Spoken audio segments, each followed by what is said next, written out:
GT Holidays, South India's #1 travel brand. GUVI, a vernacular edutech brand, skilling everyone everywhere. Hello, Kiran. Welcome to Galata Plus. Good to see you after a long time. Now, about Laapata Ladies, one of the things about this film is about how you can be in a relationship without necessarily losing your identity. As, for instance, I like this word, this phrase, mehnat ki kamai. There is this person who learns that an essential thing that she learned, which is to be a good bahu, which is cooking, is actually now getting her some money. And when she gets this money, it's a small little moment in a movie filled with these small little moments. Did this idea resonate with you a lot? Is that one of the reasons you picked up the script? Absolutely. The script just gave me,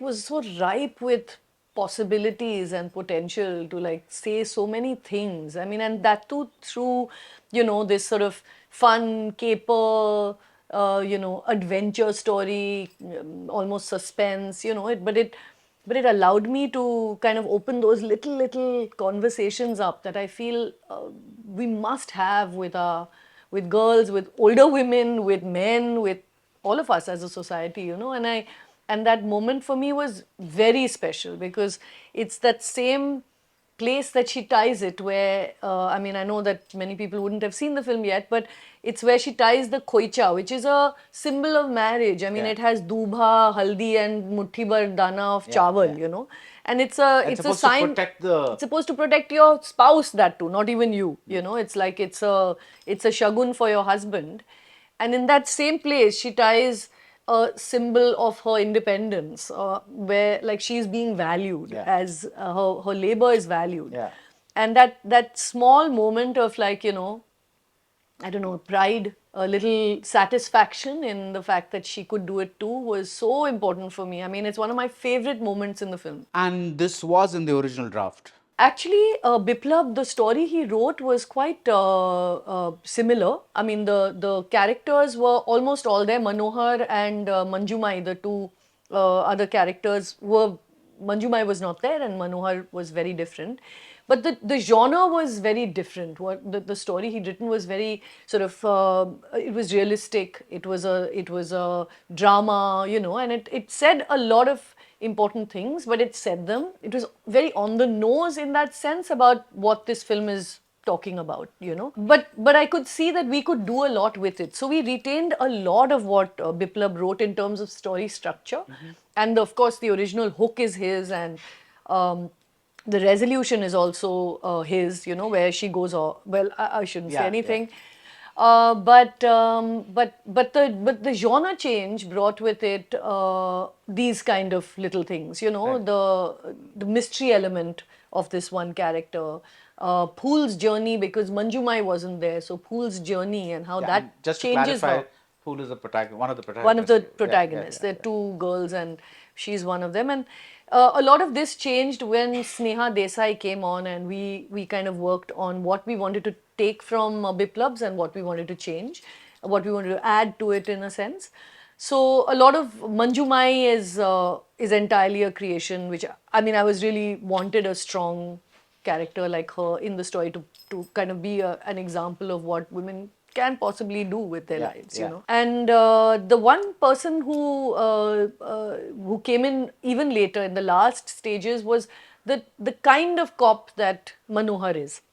Yeah, that was kind of written in by Manohar a writer. Is played by Ravi Kishan. Is played by Ravi Kishan, and that character was kind of different in Sneha's draft, and we wanted to kind of work with some more local traits and do something a little more fun with that character, and that was written by someone called Divyanidhi Sharma, whom we had got on to actually also. It's a Bhojpuri Hindi, so we brought him on to kind of even out the dialect that we've kind of developed for this Nirmal Pradesh, So he wrote the character of Manohar.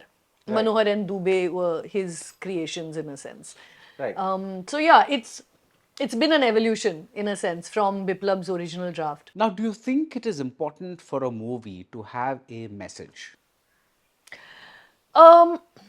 A message might be putting it too strongly. I feel like a movie needs to speak to you in some sort of meaningful way, and even if it's really to make you laugh in some way and relieve some sort of anxiety or relieve pressure in some way, that's speaking to you as well, you know. And I kind of I understand why movies, you know, different movies appeal to different people. And honestly, the idea of a message nobody likes. We don't want to be lectured in the cinema house, and I really choose to believe that people get subtext, they get, you know, things that are unsaid, and characters that could potentially look like villainous but are actually quite grey. And you know, I like that film can do that. So I don't believe that films need a message. Having said that, I do think that it, as you know, as responsible citizens of a society, it's sort of important not to necessarily make films that either, you know, villainize or you know, kind of have you know, tropes that are negative for either gender or religion, or you know, even nation wise, making somebody a villain. It's just these are things that are really I know why they're done, because they work. But I think a message is too much. I mean, if we just stick to being able to creating a healthier society, I think that's enough of a message, honestly. Or just making, you know, creating more love, Right, right. and kindness in society. That's enough of a message for me, honestly. Right. Dhobi Ghat is a serious film. This is a relatively lighter film. Was any one particularly easier or difficult for you, or were both difficult or were both easy? How did it play out? Because some filmmakers have certain zones they're very comfortable with and they're good at, and other zones they are not so good at. I wanted to know how it was like for you. Both of them were equally fun. Honestly, I didn't find either difficult like Right, that. right. I absolutely enjoyed Dhobi Ghat. You know, such a personal passion project in a sense. It just ticked all the boxes I wanted for my first film. And this actually ticked all the boxes I wanted for my second film, honestly, because After so many years. after, you know, more than a decade. So I mean, it's a much more ambitious film in some ways. It's bigger budget, it's got so many more characters, shooting with live trains in the middle of COVID. You know, we had all the challenges possible for on the shoot of this film, but it wasn't difficult. There some days, of course, were, and like some scenes were hard, and we were always running against time and, you know, light and all the rest of it. But nothing that other films don't face as well. So I didn't find either of them hard in that sense. I have thoroughly enjoyed shooting these films. In the post of both, I've taken a lot longer than you know, the shoot time or even the development time, and that's something I think maybe it's me. I mean, the edit is somehow the longest, always the phase of my filmmaking journey of any film for me. We took a very long time with Dhobi Ghat as well, and on this we took more than a year on the edit. So I think each of them had their challenges, but each of them were thoroughly rewarding, you Right. know. So Yeah. why that The gap. time with the edit? Oh, with the edit. Yeah, so honestly, there was some personal stuff going on.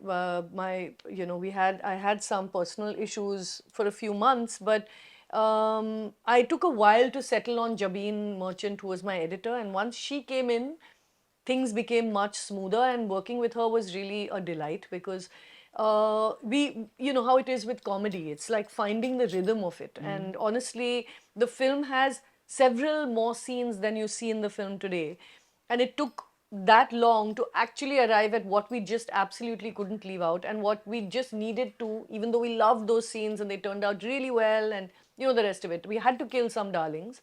And we did that very mindfully. And what Amir Khan Productions does and has been doing for, I mean, ever since I suppose Lagan was made, is that we test all our films. Yeah, And the testing process is very, you know, intense and long, and we take it very seriously. And you know, there are very, very many different sample groups that we bring in, and we iterate based on feedback, and we test again. So on this film, we did that as well, and that we kind of got pushed a little bit because Amir was busy. We had Right, Lal yeah. Singh Chadda, and there was a whole bunch of things happening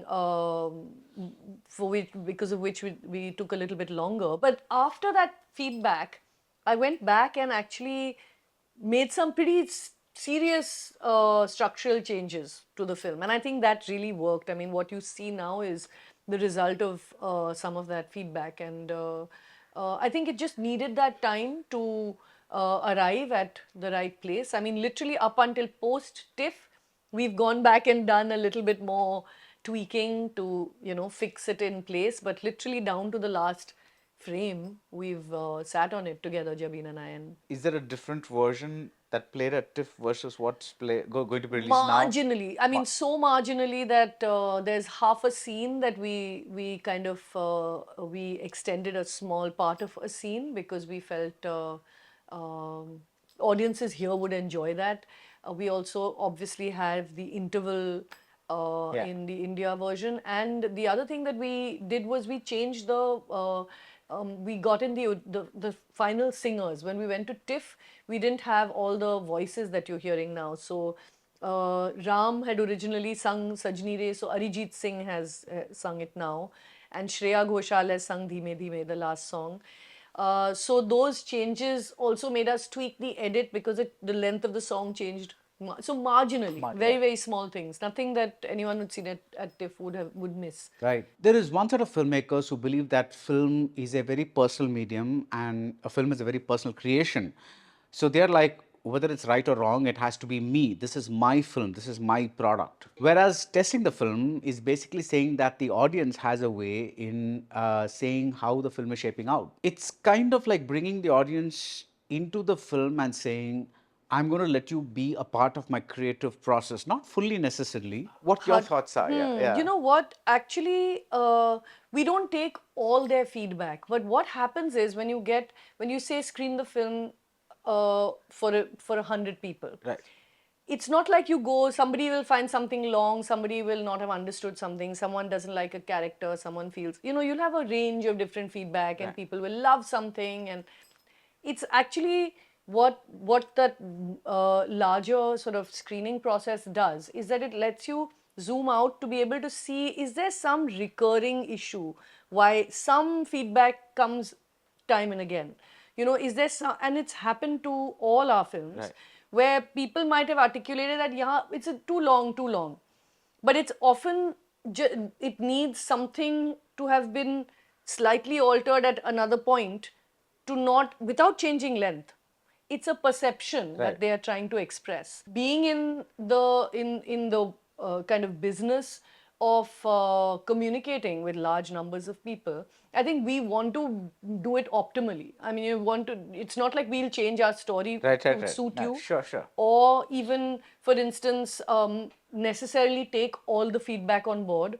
It's really about trying to see whether we could tweak what we were doing to achieve a better, result in terms of even sometimes just comprehension, not liking a character or feeling this character was abrupt. It's a question sometimes of small tweaks that change people's perception altogether, And one of the feedbacks that kept coming for me was in the first 10 minutes, first 15 minutes of the film, which was a wonderful, for me was beautiful. It was a song which I've entirely kind of removed now, and it's come now at the end, was the song of Phool and Deepak going in the boat to her sasural.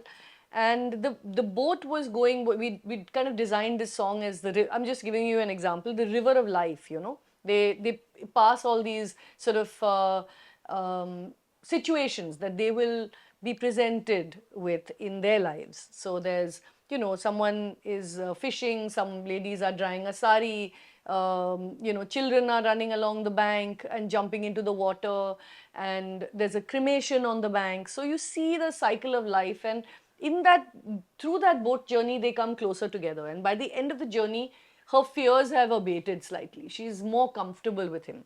And it was a beautiful, sort of, for me, a moment for the two of them, for us to seal their relationship and the fact that, but it was just time and again, the thing was, oh, it's a lovely song, it's lovely. Thoda lamba, thoda. We could sense the hook was being set too late Right.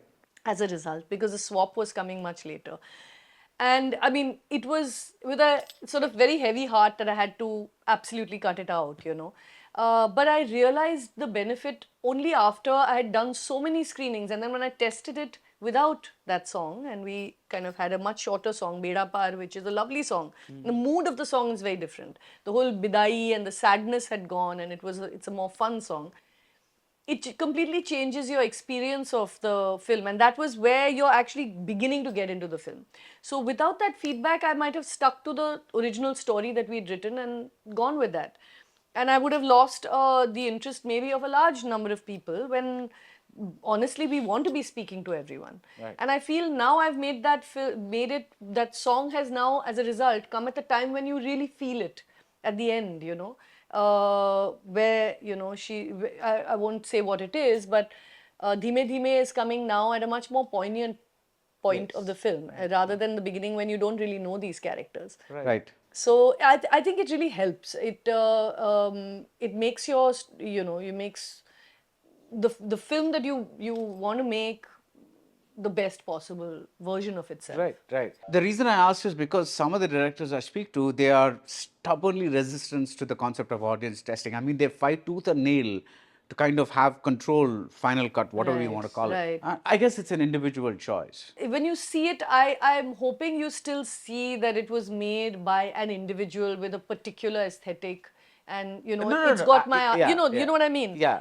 People, if they want to be judged by their decision making, or the fact that, you know, it's interesting, because in a painting you wouldn't do that. Yeah. But when you are doing something for big mass consumption, And something that's so expensive it's also. so Yeah, expensive. It's really your responsibility to deliver in some way. But to be able to do that and still have ownership on it, I Yeah. feel is the exciting thing. Yeah. This is still very much my film, but I really would like to know how I can make it the best possible film, you know. And within that, Jabin and I did what we wanted.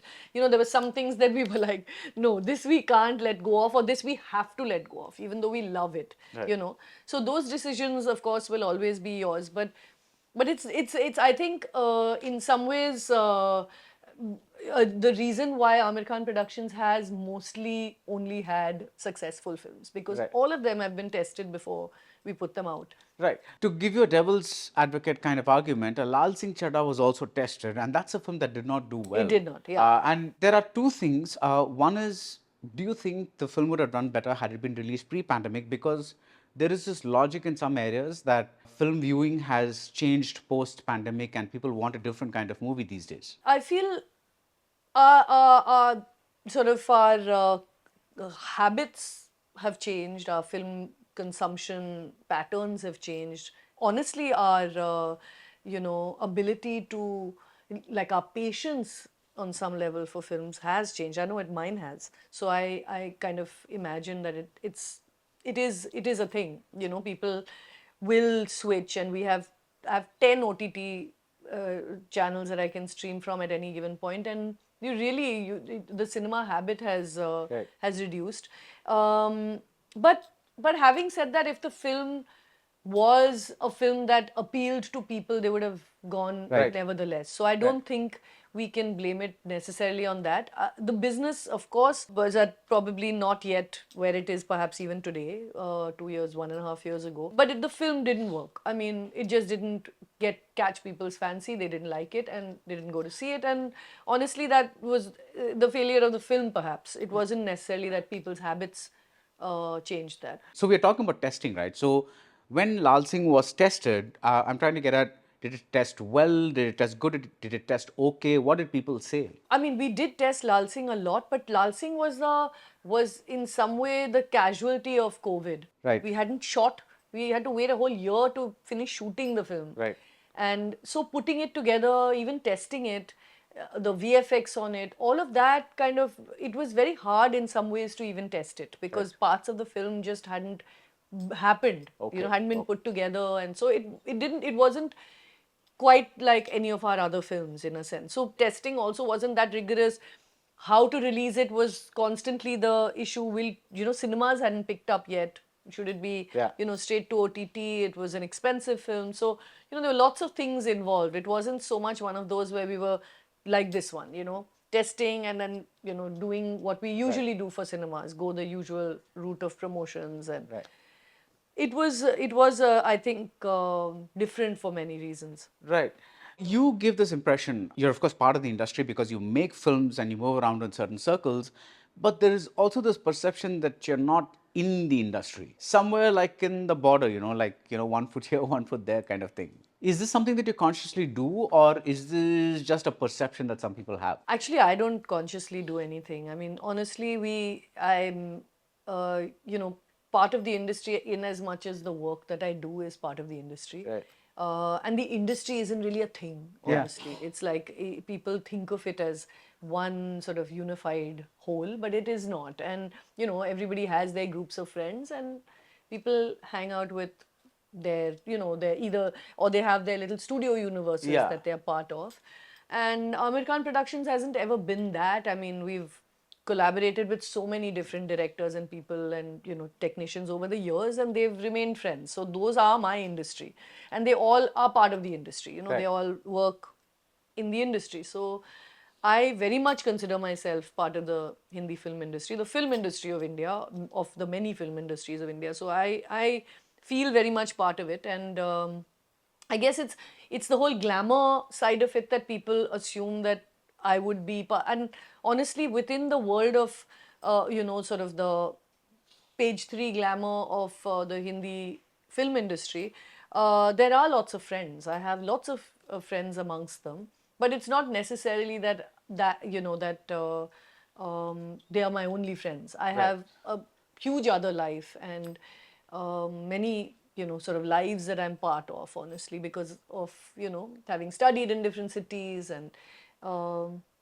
Yeah, and honestly, friends from the indie film world, the Marathi film world. So, Yeah.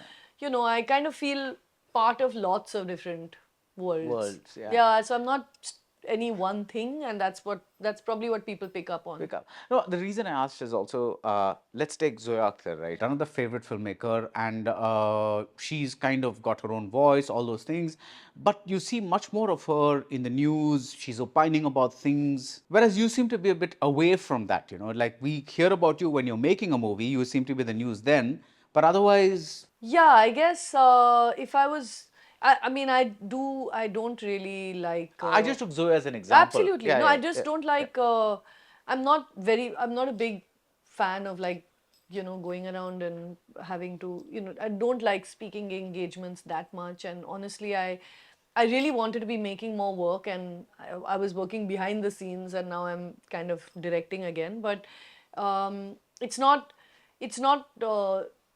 kind of my thing. I have a lot of other things. And honestly, any free time I get, I'd rather be, hanging out with my son, climbing a mountain, sitting on a beach, doing other things. So it's not really my jam to be in the newspapers all the time. Yeah. Right. I'd rather be at a music concert dancing. Now, you made one film that people have seen, which is Dhobigar, and you've made one film that people are going to see, which is Laapata Ladies. So we don't really know you as a filmmaker. So what is Kiran Rao, the filmmaker, like? Oh, what is she as a filmmaker? Struggling. Okay. On one level, I'm struggling, or perhaps more accurately, aspiring. Like I'm really, in fact, at a point in my filmmaking journey when I feel like I really want to do everything. I want to do, I don't know, a ghost story. I want to do an action movie. I want to do everything, Right, and right. I want to do a period film. Some of the stuff I'm developing is a period, some is comedy, some, so I want to do everything. I'm aspiring, and that's the space I'm in right now. I mean, honestly, I don't want to be boxed necessarily. I feel I could do just about anything. I love images. I love performance. I'm interested in telling lots of diverse stories. So I'm hoping to be able to make more work Right. going forward, like that will surprise people and give people a good time. Now, what are some of the key films that have shaped your sensibility? See, that's very tricky, you know. Uh, you know, I Or watch. just say, let's reshape it. What are some of your favorite films? I know that that's the harder question. Okay. That's even harder because, you know, I like everything from, you know, the old Rishikesh Mukherjee comedies and social, you know, sort of dramas to I don't know, Tarkovsky and Fellini to Korean dramas to old Japanese films. So honestly, I can't even say favorite films. When I think I've tried very hard often to sit down and write Make a down my list. top 10. 10, you know, and I don't know, it'll have a diverse, like Yeah, from yeah. White Ribbon to Eternal Sunshine to some of the old Star Wars movies, which I absolutely loved. The one thing I'm not a big, you know, fan of is I'm not so much into sort of the very violent action movies. I find action after a point a bit tiring, and I don't deal with suspense well, though I love it. I feel stressed. I watched Anatomy of a Fall yesterday, and this tension got me so bad. I mean, it was unsettling to the point that Yeah. I genuinely couldn't sleep for 2 hours after the film because I was Yeah. so stressed. It makes you wired up. Very stressful, Yeah. very stressful. Yeah. So, I mean, you know, I like what films can do to you, and I want to be able to be part of making people feel different things. Yeah, So, yeah. I don't know. Favorite films, but my current favorite are K dramas. You watch a lot of Lots of K dramas. Right, right. And yeah, Parasite is one of my favorite films. Yeah. Absolutely love it. Yeah. So, yeah. What advice would you give people who want to make films like Laapata Ladies? You know, films that are like small, but at the same time, they're trying to speak to a large crowd and they're trying to say something. They have a voice. What would you tell these people? In the sense that, how would you go about pitching it, getting it out to the public? I mean, to filmmakers who want to do this kind of thing, I would say it's much more important for, especially a film where you want to sort of have many layers and lots of, you know, um, incite a lot of kinds of conversation is first make it really entertaining. Right, You know, right. because I think comedy or any of these things are very disarming. You know, you should disarm the audience enough to be able to then throw in something that's provocative or something that's you know, challenges a stereotype or challenges the status quo. You know, don't go by unless the film, or you know, action can do that. You know, it's not necessarily only comedy. You you know, kind of find a way to do it that that is interesting, that keeps people engaged and keeps people, you know, either on the edge of their seats or laughing or whatever, through a love story. It doesn't matter. But I think the message is not necessarily in this case the what you put on in the front of it. So anything that you'd like to make like this, the attention should be on how do we make it just the most compelling story in whatever genre it is, you know, and then, you know, put in whatever else messaging that you want. Right. Because that way you'll get financiers who will be interested because they realize you realize that people want really to go out there and enjoy themselves, you know, Right. whether it's a love story or a drama or anything else. So my advice would be, you know, kind of layer it in there, put in the layers for people to find it, and Right. don't you know, make it the what do you call log line the story, you know, the pitch, you know, the story has to be more fun than just your message. Right. I like your phrase, disarm the audience, because when I watch a movie and it starts lecturing at me, I suddenly get defensive. I'm like, oh my God, stop right there, because I mean, even if it's a good message, I don't want to hear it in a very direct, hectoring, didactic manner. That's kind of gets my hackles up, because it's like, you know, I've had enough schooling, enough. I don't want it from the movies as well. That's why I like that phrase, because this way it kind of seeps into you, but like almost unobtrusively. Yeah. You know. And make it like as complex as you can, because people are ready for it. You Right. know, people do not need simple to the point of being stupid. You Yeah. know, you can this film is pretty simple in many ways, but there's enough in there that, you know, if you want to look for it, there's what happens on the surface, but I think the fun and the smart way to do it is to bury a lot of other things in there. Right. You know, even in the creation of your mise en scène or in whatever your world is, you can put in so much with just something in the background. You know, so I think nobody really likes stories that are riding high on messages, you know, because honestly, Vetrimaran's that film with in the cop station when those guys were Vidithalai. Vidithalai, which is really, really hard to watch. I mean, there is no message necessarily, but it's saying everything that you want to be saying. It's a social commentary right there, right? So you don't, the message is not necessarily what you put in a very literal kind of sense. Right. So yeah, just make the most fun or most compelling film that you can make out of it, or compelling script. That's what I would tell anybody. And know your zone, the genre, and play to the genre. Because I mean, of course, in this case, we kind of try to subvert the genre as well. We kind of like are not quite drama, not quite comedy. You know, we like doing a bunch of this thing, but we know the result is like we know we want to kind of give people a gentle roller coaster ride. That was the, you know, aim. Right. So if you have that genre in your head, the pitch, the tone of the film, this is a that I think is important for anyone Right, who's and- pitching their film. Right, and that's really coming through because, like,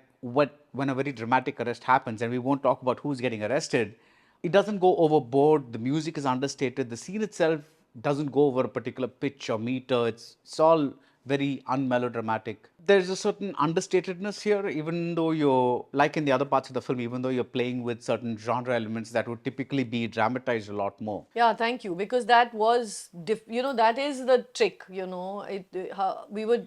It's not necessarily the most novel ideas. You know, at the end of the day, that everyone said everything before. Right. You know, we all these things we know. You know, how do Have we? we? I mean, I'm sure at some point you've heard a lot about these issues. I don't know. So I these mean, issues, yeah, but yeah. I'm sure, you know, Yeah, I there's- kind of feel like it should feel fresh, whatever you're doing. I mean, you know, we're always reinventing the wheel, but it shouldn't feel like that. It Right. should feel like, oh, this is an interesting, different way to do it, you know, and it's not like hackneyed, same old, you know, like you said, high drama. Actually, for me, the challenge really was, how do I take a film that is like, you know, fully what they call CPCI, a CPCI subject, and make it my own, you know. When you say understated, it is understated, and for me, it's actually in my sort of meter, it's as loud and fun as I can be, Right. while keeping it, as understated as I actually would like it. Right. You know what I mean? So Yeah. to actually make it my own was really the fun and the challenge, and really to take what would have been otherwise quite maybe typical, because it's a typical scenario. It's an arrest, you know, so it's high drama. You know, how do you do it in your own right sort of right. way? And another reason a lot of this comes through is because you use a very fresh cast, and none of them come with any associations or image or baggage. I mean, with the exception of Ravi Kishan, who is needed here because you need that one anchor type of person to kind of fit in there. The cast pretty much drives the film, and you did pretty much the same thing in Dhobighat as well. I wouldn't say they were unknown as such, but again, there you had Amir Khan as the anchor, and the rest of them, maybe they were not unknown especially, but they were not relatively They out were there. unknown, pretty much. They were unknown, Yeah. right? Like, I think Monica even Dogra had Prateek never was- done a that film right? before. Yeah. Prateek had done, I think, Jaane Tu Ya Jaane Na before that, in a small role there. So, yeah. And Kriti had never done and never did. So, apart from Peddlers. Do you think you're a good director of actors? Well, I hope so. It's what I like doing the most, honestly, you know. Yeah, I mean, and for me, this film was a dream come true because there were so many parts. The challenge was really to create a very believable world in this sort of fictitious Central Indian state. Nirmal Pradesh. Nirmal Pradesh. But, you know, within where it was obviously very, very believable, but at the same time very surprising and fresh, and faces that you wouldn't see or wouldn't expect anything from, was the goal. You know, how do we, you know, kind of have that face that you'll remember in some ways, you know, whether it's Chotu the tea boy or it's the mother-in-law. These are characters whose lines and faces should stay with you. And actually that was a really long and fun process, was the casting. And we looked very much in the areas where we were going to shoot. So a lot of our secondary cast are from the area. We were shooting in MP. A lot of them are from Jabalpur, Indore, Bhopal, you know, actually from theatre groups there. Lots of them, of course, have moved to Bombay now. But for instance, Deepak's friends, 2 out of 4 of them were literally from that area, you know. So that was the fun part, really. And we also obviously had to make families that could look like families, and you know, lots of non-actors in there. It was a whole bunch. It was ranged from like a great actor like Ravi Kishan to complete non-actors. Right. I think this was around 2013 when you were presenting Ship of Thesis. You had said that you had this long-standing desire of creating a series of venues to present alternate cinema. It's 10 years Yeah, it from is. then. I was and- thinking about that just today, actually. We found a space, we even called it, gave it a name. I was driving it, I was working with NFDC, who I took it to actually, I found the space and it didn't, NFDC took the lease and didn't really move on it. So sadly, I was very keen and had literally the architectural plans ready for an art house cinema with a, you know, sort of a cafe and a library and, you know, workshopping space and all of that. Was there. It's around the corner from here, and sadly didn't take off. I mean, the desire is still there. I really feel that watching films together is a completely different experience, and that honestly is the real magic of cinema, is that darkened room when you sitting with people you don't know and have a similar experience. I think that we need to create if we want cinema as an art form to live on, you know. And the multiplex isn't necessarily giving you all of it. Yeah. So we do need to create alternate spaces, but to find space in this city is, you know how it is. So still a dream, but I'm hoping not a pipe dream. We'll hopefully achieve it someday. I kind of gave up on it for after 2015, 14, 15, because nothing was really happening, and I'm thinking of picking up on it again, but yeah, it's not easy. There's lots of other, though Mami is doing so much. Yeah, there is. You know, there are But that's alternate just film clubs. that's once a and, year. And, yeah. And, you know, that's... You know, everywhere there are small film clubs trying to do this, the one odd screening. It's just that unless we have a space, that conversation cannot develop. You cannot Yeah. begin to develop a community of people who can drive some of these, you know, so some of these ideas. It's Yeah. a place where ideas can germinate and grow, and communities can grow, and it becomes a habit. I mean, in many other parts of the world where you have your you know, cinemas that you can go to any time of day, you can walk into a cinema and watch something amazing. Right. Changes your experience of a city. I mean, you know, Yeah. it's kept affordable or at par with a multiplex, or now multiplexes need to come down, but you know what I mean, it's kept at a affordable rate, and you can go in and watch an amazing film any time of year is a luxury. Honestly, I feel like we need to kind of make that more available.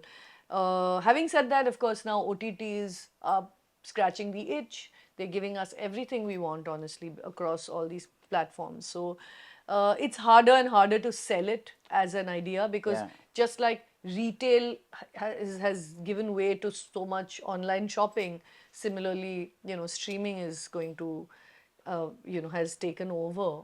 Yeah, that's a nice analogy, because you mentioned peddlers when you were talking Vasan's about film, yeah. Vasan's film. There was a time I would have said, oh my God, I really want to watch this on a big screen. I don't know if I mentioned this earlier, but now I'm actually like, I want to watch this alone. I don't want to have people around me switching on their smartphones because, you know, the film is making them impatient or whatever. You know, Interval will be imposed on you. yeah, they cut it at a random point and then kind of. So I'm like, sometimes the case with these independent films, and I'm not talking about films like Laapata Ladies, which is a more entertaining film, is that you have to be in a kind of mood to watch them. Let's say the film is playing for just a week, and let's say you've had a really, really hectic, heavy week.